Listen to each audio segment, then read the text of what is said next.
Hello, good morning, everybody. Thank you for joining us today. As Kristen said, my name is Nicole Kelleher, Senior Executive Grant Analyst here with the Office of Federal Assistance, also known as OFA. I will, during the presentation, I'll pop off. I just wanted to have you guys have a face to the name and the talking behind there. I will be turning off my camera during the presentation just so I can see everything more easily. So thank you for being here today, and we are going to get started. Okay. First of all, let's talk about me. So I've been looking forward to doing this training with you guys. And some of the goals for today's learning and objective goals is understanding what federal match is and what cost share is, understanding the types of federal match, providing some compliance resources for you, understanding how to calculate match. We'll be providing some resources on securing federal match, as well as giving you an overview of my favorite part, which is our Nevada grant matching program towards the tail end there. We'll go over that. I also wanted to take a moment to say, it's tricky. I really love the wide variety that we have in attendance today and where everybody is coming from, but it is tricky because sometimes there's very specific state processes that only apply to state government versus a nonprofit. So my effort today was to really give you guys a good overview that's not too high level to give you enough resources to take away from this, but know that if there is additional questions or specific questions that are programmatic and to your particular grant, you can always reach out to us anytime, and we'd be happy to help you if there's some things in this training that don't quite answer all your questions. Oops, too fast. Okay, so starting off, what is federal cost share and match? Cost sharing or matching is the portion of a project's cost that is not paid by federal funds, unless there's a few situations where you can, for that is authorized by federal statute. So you might be one of those particular situations. Please don't be confused. The terms cost share and match are interchangeable words. So I've assisted people that I'm like, oh, so you have a match, and they're like, no, we've got a cost share. And so it's the same thing, just to make things more confusing. The matching funds are typically stated as a match of the total project. It's a percentage of the total project match. You will know if your opportunity requires or recommends match by reading your notice of funding opportunity. Some opportunities do require match, and that's not optional, while others might just have a spot for recommending match, or sometimes people will put match into their application just to strengthen their application. So if you look at 2 CFR 200.306, there it states that under federal research proposals, voluntary committed cost sharing is not expected. So that would be talking about that recommended portion. It's not expected, but you can do it. And technically it cannot be used as a factor during the merit review of applications or proposals, but may be considered if it is both in accordance with federal awarding agency regulations and specific in a notice of funding opportunity. The criteria for considering voluntary committed cost sharing and any other program policy factors that may be used to determine who may receive a federal award must be explicitly described in that NOFO. So that's the first place you want to go for the information regarding match and your match. Okay, so some tips to know right off the bat to have in the back of your head regarding federal cost share and match. Many federal, state, and foundation grants require a match. Match requirement is based off of a percentage, and it can vary. It could be a 10%, 20, or 50%. I've seen all different kinds. So note that. Match is calculated from the total project cost.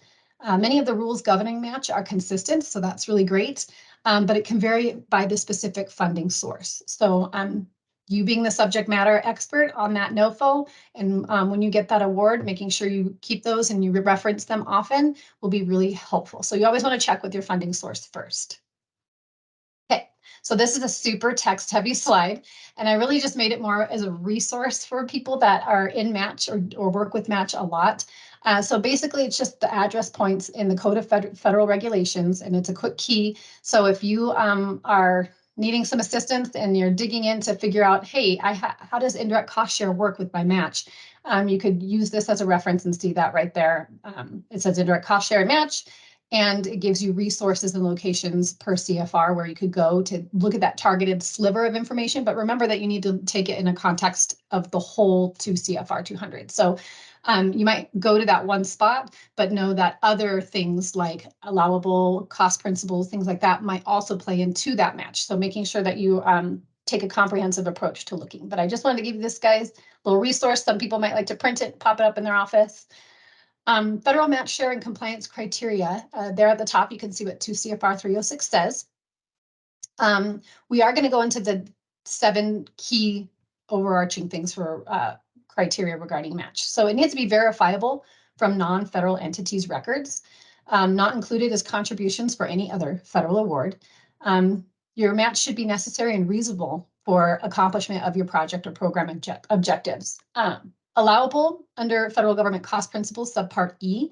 So that's where if I give you that quick key, but you don't check out cost principles on subpart E, you might be missing the full regulation and shortcutting some things. Not paid by the federal government through other grant awards. So you can't take federal grant funding and use that towards another funding as a point of match, except there are some exceptions that do apply, and that might be you. There are a few out there. It needs to be provided for in the approved budget and compliant with other federal provisions on how to determine the contribution value. So here we have a couple of different kinds of match, right? So cash match is, scroll into my notes here. It's the easiest, to be honest. It's the most common type of match, and it's the easiest to track, which is cash match. Cash is either from your own organization's general fund, but sometimes cash donations can come from a non-federal third-party resource, like a partner organization, or by other non-federal grants if it's allowed. And a cash match contribution is just that, it's actual cash. In-kind match are third-party goods or services, time or expertise that may require prior approval. Additional restrictions may apply based on an awarding agency. So you want to look into that. And then anytime you have in-kind match, it should be based off of a fair market value of the goods and services. It must be documented to the extent feasible and supported by the same methods that would be used internally by that non-federal entity. So some examples of in-kind match include voluntary labor, donated goods such as computers, software, furniture, office equipment, donated services or property, space or land.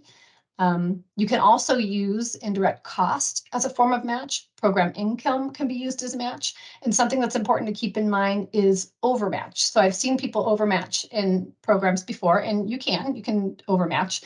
Just know that the requirement is only to do what is required for the percentage of match. So if you overmatch, just know that those additional documentations you need to be consistent in your documenting process, because that overmatch will be subject to audit as well. So some people like to be like, hey, we did it, we tracked it, it's perfect, I'm not going to go over and beyond. So it's good to keep that in mind. So calculating cash match. This is kind of simple, but is an often mistake that we see when people are doing straight cash match. So I gave an example here. You determine your total product or project cost, and let's say it was 175,000. And then you're going to see in your NOFO what's expected, which is an 80-20. So 80% would be the federal share, and you would get that percentage at the 80% of your total project cost. So in this example, it's 140,000, and then you would determine the cost portion of it, which is the 20%, break that down. Again, taking that off of your total project cost, which is 35,000. And this is where we want to check the math, because sometimes people struggle with percentages, or were busy and overwhelmed and didn't do it exactly right. And then the way you would want to check the match is you're adding up those two different percentages to see if it comes to your project total cost project. So it's fairly simple and easy to do, but it's a common mistake. So I wanted to throw that out there as a resource. Digging into in-kind match, I'm going to do an example just on one, which was volunteers. Where to start when you have in-kind match in the form of a volunteer. So here's a good example. First, you want to be organized. You cannot count routine activities from partners that would occur otherwise as a volunteer match. So they're going to be looking at that, integrity there. Be sure to list all the volunteers, the type of work they are completing, and provide all the backup to determine the rates or valuation of their volunteer time. So you want to make sure that you just kind of have those ducks in a row before you start digging into an in-kind match for volunteers. So how would you get a volunteer evaluation? It's based off general volunteer rates, unless it's a specialized volunteer. Like they have some super high tech skills that you really can't just take a regular volunteer. If you have a specialized volunteer, then there's going to be some differences in how you can do the valuation of that volunteer. The Grantsmanship Center has a match calculation table on their website.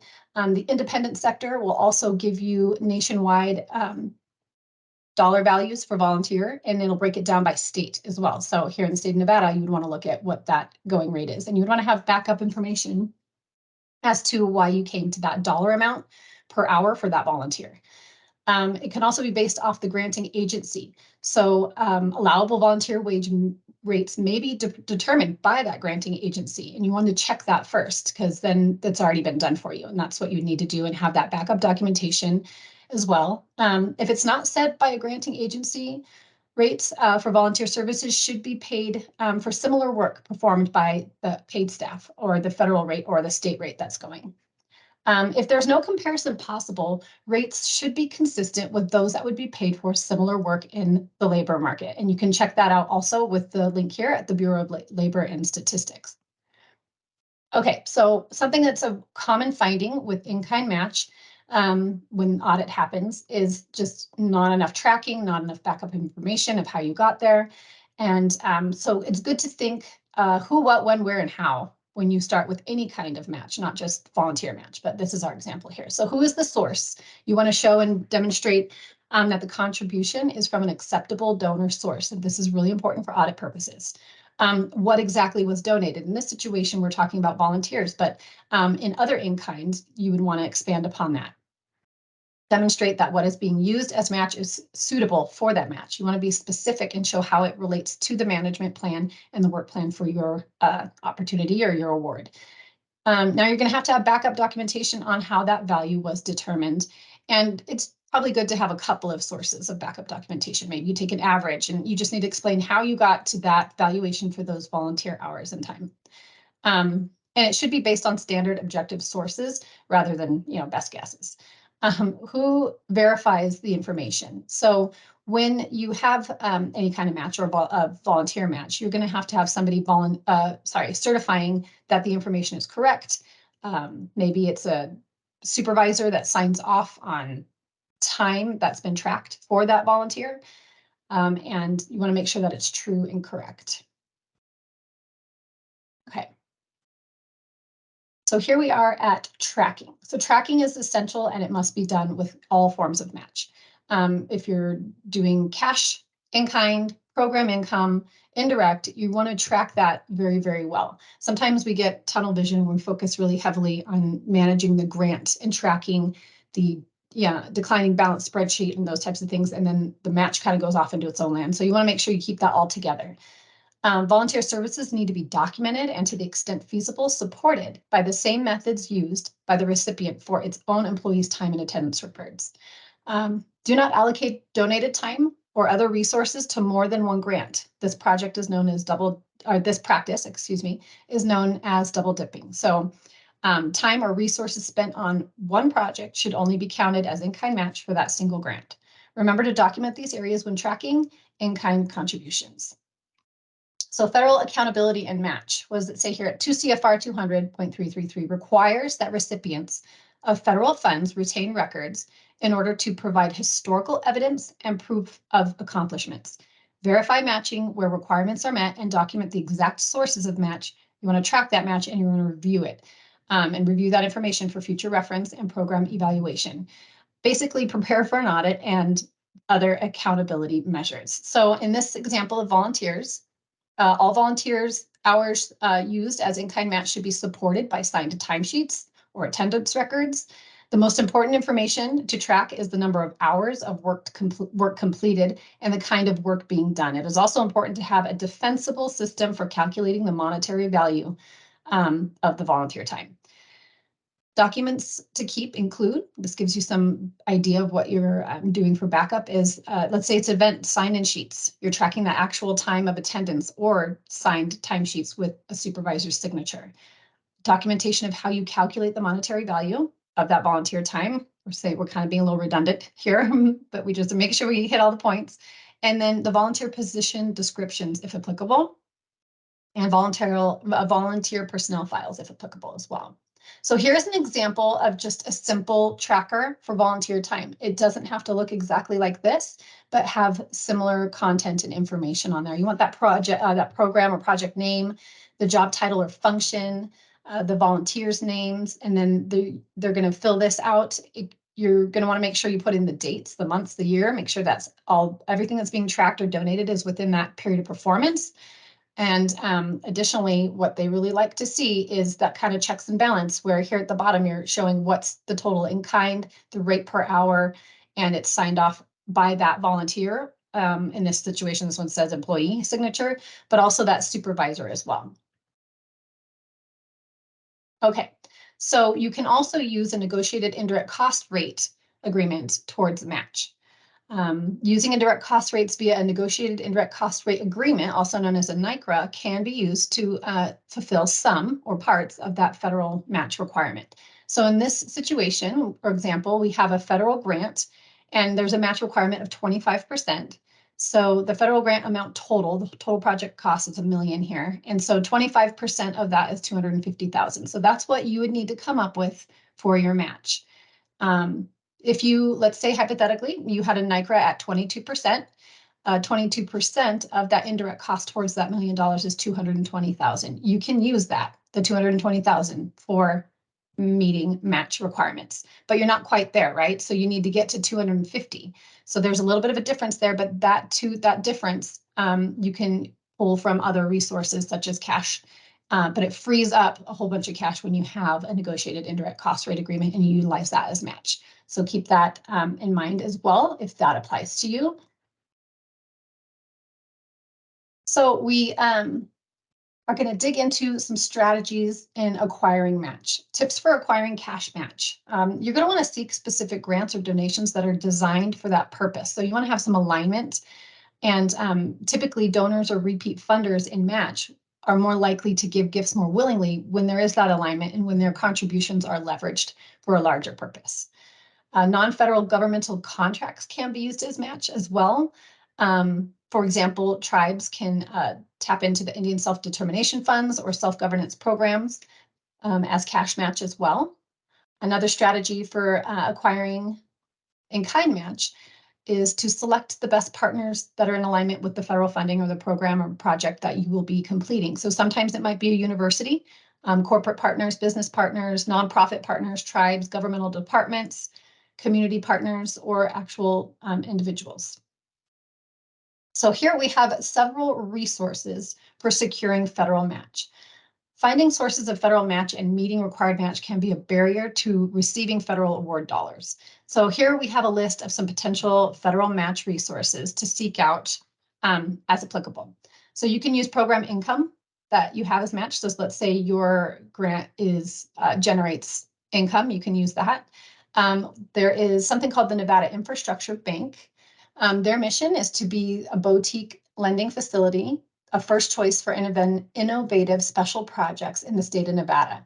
This bank was established to provide low-cost financing to Nevada state agencies, local governments, tribal governments, and nonprofit organizations for priority infrastructure projects. So they have an application that's PDF fillable on their website, and that's one route you can use. There's also the Nevada Clean Energy Fund, known as NCEF. It exists, again, to help finance clean energy projects. They provide funding for and increase significantly the pace of and the amount of funding or financing possible for qualified clean energy projects in Nevada. They want to improve the standard living by promoting more efficient and lower cost clean energy projects that create high-paying long-term jobs. They foster the development of transparent underwriting standards, standard contractual terms, and measurement of verification protocols. So that's a resource if it is applicable to your project. Again, another resource could be the Safe Drinking Water Revolving Loan Fund. Through the Nevada Division of Environmental Protection, the Drinking Water SRF program, also known as the DWSRF, is founded on the singular focus of assisting state drinking water programs and drinking water systems in meeting their responsibility to protect public health. So they might be a great resource depending on your project as well. Foundations. So the Foundation Center website has a ton of resources and information. When it comes to foundations or nonprofits, if you're seeking match, you could do a simple Google search. The Nevada Big Give is a really great nonprofit fundraising where they can utilize some of those funds for match. The Wynn Resorts Community Impact corporate donations and nonprofits, they have an in-kind request form on their website, and that could be a resource as well. USDA has a bunch of resources. Again, some of them are mostly revolving loan funds that are very low interest rate. Brownfields EPA is another resource. It's a revolving loan fund series, and they have several fact sheets that are targeted and offer, again, loans at a more reasonable rate for match. And then last but certainly not least is our Office of Federal Assistance grant matching program. So we're going to dig into that now. For a general overview, the grant matching program's goal is to increase federal funding to the great state of Nevada. All of the GMP resources, the GMP stands for Grant Matching Program, are located online, and there's the link there. The program awards cash grants on a first come, first served basis, and the program is only existing to satisfy up to 50% of your required match. So if you have an 80-20, there's that 20% match that you need to come up with. We can assist with up to 10%, half of that 20% requirement for your federal opportunity. You have to kind of show and sign off on a certification that all efforts to find available funding elsewhere have been exhausted. Applicants applying between March and June of any given year should contact our office first because we operate on the state fiscal year and the biennial fiscal process. So GMP is for required match only, not recommended. It's not available for sub-awards. You have to be the main recipient. It's not eligible for pass-through funds. And it is provided for the recipient only of that main federal opportunity. So who is eligible for the Nevada Grant Matching Program? So we're going to dig into eligibility here. There's a couple pages of it, but it's pretty simple. You just need to be a state agency, local government, tribal government, or a nonprofit organization. You need to be registered already or able to register as a vendor with the state of Nevada. You need to have a UEI, a unique entity identification number. You have to show that you've attempted to secure match funding through other sources or in-kind sources. You would provide that to us. You would exhaust all potential sources of match, complete and submit a GMP online application. It's fairly simple. If you're working already on a federal application, much of our application could be a copy and paste from what you're already, all the work that you've already done. So you need to be able to fully expend any of the awarded GMP match monies in accordance with the federal grant award and guidelines. So in that timeline. Supporting documentation you would need at the point of your application that you will send separately to the our grants@ofa.nb.gov inbox is the signed self-certification form located on our website. You're also going to turn in your most recent legislatively approved organizational operational budget, your organizational charts, the additional letters of commitment. So like I said, our program can only meet up to half of that match requirement. So there should be documentation with specific dollar amounts that make up for the other half. We would need to see those. And then you want to submit the federal proposal and application to the Office of Federal Assistance. So the final application that you submit, we will have on file as well. Eligibility Part 2, identified grant opportunities must be a federal grant for which your organization is eligible as required by the Notice of Funding Opportunity for. It needs to be within the scope of your organization, be a discretionary grant, and identify the place of performance for the services in Nevada. That's one of the questions on our application. And again, it needs to be an active and current solicitation demonstrated by a notice of funding opportunity, which we will pop in and check those. So you want to make sure it's alive and active. You can't already have been awarded and then need match. That wouldn't work. You could have already submitted your application, have an idea of where your status is at, but once you have that official award from the federal funding opportunity, that at that point, you're no longer eligible for this particular program. Okay, so match request applications must not request more than 50% of the required, may not be voluntary. You want to specify whether it's cash or in-kind match within that NOFO as a type of required match funding, making sure it's eligible and not be used as emergency. So again, you didn't already get the award and then something fell through and you're reaching out to us. At that point, we can't help. Eligibility Part 4, preference is given to applicants for grants that prioritize additional services to constituents, prioritize alignment with the documented priorities of the state agency, local agency, tribal government, or nonprofit organization. Priority is going to be given to those who are serving the underserved, the frontier communities. State agencies, local agencies, tribal governments, and nonprofit organizations that are building capacity for future grant opportunities are going to get some prioritizing there. And a state agency, local agency, tribal government, or nonprofit organization that is sustaining the grant within its next budget cycle. So some investment there. Too fast.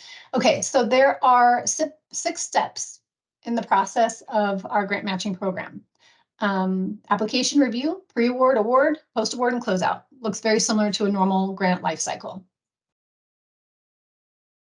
At step 1, the application, you would want to go to our website. We have a very comprehensive application guide. So before you jump in and just start filling out the application, which is a PDF fillable thing online on a form, you would want to check out that guide. The guide has everything you would need. So it's very helpful. It's going to help you plan ahead. It's going to show you how we score and evaluate that process and how that's done. It'll tell you everything you need to know before submitting the grant application. It has all the questions that will be asked on the actual application. It will tell you all the application completion requirements you will need. And it's fairly simple. So just make sure you prepare and be ready to submit all the required backup documentation prior to applying. And that backup documentation, again, is going to be sent to the grants@ofa.mv.gov. So there's a couple of times we get an application in and I go to check for the backup documentation. It's not there. So that at that point, at that point, your application isn't considered complete. So if there's other people that submit after you, but they submit a complete application, then on that first come, first served basis, they would be ahead of your application. So just make sure you plan ahead. Pretty simple process. Right along, there's a review phase. So the review phase is in 2 parts. The first one is a technical review that I perform. I do a pre-risk assessment. I look up your vendor status, the federal opportunity, the backup documentation that you submitted in our inbox, that you have an active UEI. And then at that point, your application would be considered either a status of complete, incomplete, or disqualified.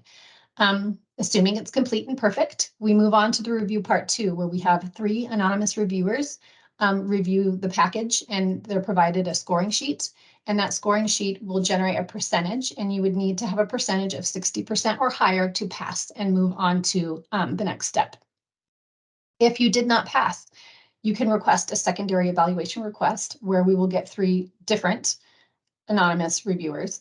And at that point, if you proceed, then you proceed. If you got that 60% or higher, and if it's 60% or less, then at that point, we've exhausted the additional steps. And we are happy to provide additional information per request. And you could see the comments and scoring as to why you maybe didn't get quite that 60%. The Nevada Grant Matching Program, step 3 is that pre-award. So you're going to, once that's all complete, you got your 60% or above, a letter of commitment will be issued from our office. And then they needs to be signed by all parties to be considered a fully executed letter of commitment. The funding status updated on the website and tracking sheet. We will put that on our tracking sheet to track that you're at that letter of commitment stage, and we're just waiting to see if you get that federal award. And then once you have submitted that federal award application, you also need to share it with us. We'll pop it into your file. So you've been awarded then the federal award, hooray! And at this point, we will be doing a risk assessment questionnaire that will be sent to you. We will use that questionnaire to give us a risk status, and that will help us generate the award that we will be giving to you. So the applicant must notify the OFA of receipt of their federal award within 2 business days. If not awarded, the encumbered funds on our end are released and will go to the next person in line. If you are awarded, then we will move forward. We will put together a grant award agreement, and it will be considered fully executed when it's signed by all parties. The post-award, it's the fun part. So what's easy about this one is it's transferred as a single lump sum. So you've been awarded, letter of commitments have been signed, the award has been signed, you will be set up and we will transfer a fund for that amount to you. You will also be given the quarterly reporting template package and begin your project. So you'll be reporting quarterly with your expenditures and backup documentation. Myself or someone on our OFA team will be executing monitoring as needed. You will also have an annual report. So if you have a grant that goes over several years, you will need to submit several annual reports. Just sharing those populations that you've served, the success stories, and how it's improved with our state. Additionally, audits. So several of you have a required single audit program. If you're meeting that, if you have that single audit, please provide it to us. If you're a year into the grant and then you have that single audit done fresh, please provide that to us as well. GMP awards subjects to audit. GMP awards, the ones we give out, are subject to audit for up to 3 years after the close of your federal period of performance. So just make sure you want to keep and hold on to those documents. So we follow the state fiscal year timeline as far as the quarterly reports go. So this is just a quick table to show which quarter is considered first, second, third, and fourth, and the quarter ending dates and the reporting deadline for us, which is 30 days after the quarter ending. Okay, so the Nevada Grant Matching Program closeout terms and conditions. The awardee has 30 days following the end of the federal period of performance to turn in those final closeout documents and submit them to the Grant Matching Program Manager. Along with all the federal closeout reporting documents, this is in addition to you are also going to do sorry, I'm getting tongue-tied. You will turn in all those final submissions as you would for your federal opportunity to us, but you will also turn in a final quarterly report on our template that we provide to you. But it should include, but not be limited to, the grant project summary, goals and performance measures, the financial summary of grant expenditures. They should all be in alignment with what we've tracked all along, including how the Grant Matching Program Award was used, how Nevada has been improved by the Grant Matching Program Award, measurable project outcomes, the populations you've served, and any success stories. The awardee must complete a program evaluation, which shall be used to measure program effectiveness and influence potential changes to the program in the future.